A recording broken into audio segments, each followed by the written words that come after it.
ஒரு வேலை நடந்துருமா இல்லையே, சின்ன சின்ன வேலையா பார்த்துக்கிட்டு என்னைக்கு முன்னேற? ஓ, இதுதான் பிரச்சனையா? ஆமாடா, பேசாம விவசாயத்துல இறங்கிட்டா என்ன? சரியான முடிவு. அதுக்கு நேரம் வேணுமாடா, அதுக்கு என்ன பண்ண? ரொம்ப யோசிக்காத. ஐதரவ பண்ணையா இருக்கார்ல, அவர்கிட்ட குத்தகைக்கு ஒரு நிலத்தை வாங்கிட வேண்டியதானே. அப்படியா? ஆனா அவர் கொஞ்சம் வில்லங்கமான ஆளு, அதையும் பார்த்துக்கோ. சரிதான், பார்த்துக்கிறேன். ஐயா வணக்கம். என்ன மச்சான் இந்த பக்கம்? ஐயா உங்ககிட்ட கொஞ்சம் உதவி கேட்கலான்னு வந்தேன். எந்த உதவி? தயங்காம கேளு. ஐயா, விவசாயம் பண்றதுக்கு குத்தகைக்கு நிலம் தந்தா நல்லா இருக்கும். வச்சுக்கோ. ஆனா ஒண்ணு தலை.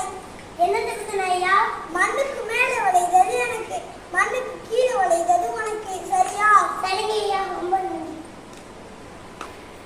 மலைச்சாமி எப்படியும் நெல்லதான் விளைக்க போறான். எப்படியும் நம்ம மேல உள்ளதை எடுத்துட்டு அவன் தலையில துண்டை தான் போட்டு போறான். ஆமாங்க ஆமாங்க. மண்ணுக்கு மேலே விழுவது பண்ணையா இருக்கா, மண்ணுக்கு கீழே விழுவது எனக்கா? அப்பனா வேர்க்கடலையை போட்டுருவோம்.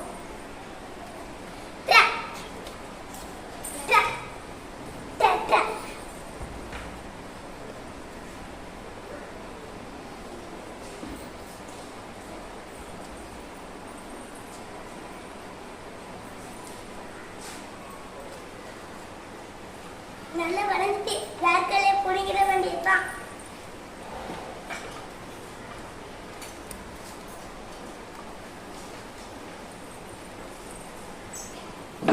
என்னமா சாமி, லாபம் வந்துச்சா? வந்துட்டீங்கய்யா. சரி, என் பக்கத்தா. உங்க பேங்க நான் அப்பவே கட்டி வச்சுட்டேங்கய்யா. என்ன ஒரே இலையா இருக்கு, என் நெல்லு முட்டையா இருக்க. உங்க நிமிடத்துல படி மண்ணுக்கு மேலே இருக்கு விளைபவை உங்களுக்கு, மண்ணுக்கு கீழே விளைபவை எனக்கு. நான் வேர்க்கடலே விதைச்சேன். மண்ணுக்கு கீழே இருக்க வேர்க்கடலே நான் எடுத்துக்கிட்டேன். மண்ணுக்கு மேலே இருக்கையிலேயே உங்களுக்காக வச்சிருக்கேன். இவன் நம்ம ஏமாத்தலன்னு பார்த்தா இவன் நம்மளை ஏமாத்திட்டானே. மனுச்சாமி, அடுத்த தடவை மண்ணுக்கு கீழே இருக்கிற எனக்கு, மண்ணுக்கு மேல இருக்கிற உனக்கு. சரியா? சரிங்கய்யா. மண்ணுக்கு மேலே இருக்கிறது எனக்கா, மண்ணுக்கு கீழே இருக்கிறது பண்ணையா இருக்கா? அப்ப நல்லா வளர்த்துக்க வேண்டியது.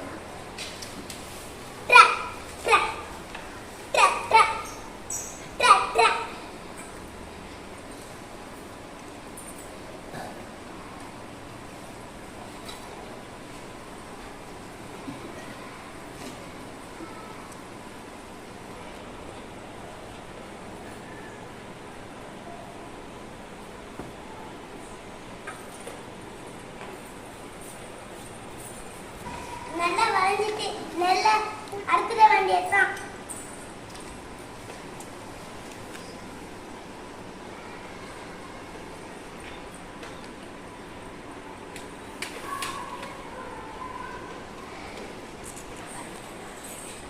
என்னமா சாமி, நல்ல லாபம் வச்சுட்டா? எடுத்துட்டுங்க ஐயா. சரி, என் பக்கத்தா. உங்களுக்கு ஒண்ணுமே இல்லைங்க ஐயா. ஒண்ணுமில்லையா? என் கடலை முட்டையாங்க. உங்க நிமிடப்படி மண்ணுக்கு மேல இருக்கிற விளைபவை எனக்கு, மண்ணுக்கு கீழே விளைபவை உங்களுக்கு. நான் நெல் பயிரிட்டேன், மண்ணுக்கு மேல நெல் வைக்கலன்னா நான் எடுத்துக்கிட்டேன். மண்ணுக்கு கீழே ஒண்ணுமே இல்லையே. மலைச்சாமி, நான் உன்னை என்னமோ நினைச்சேன், ஏமாத்திடலாம்னு நினைச்சேன்.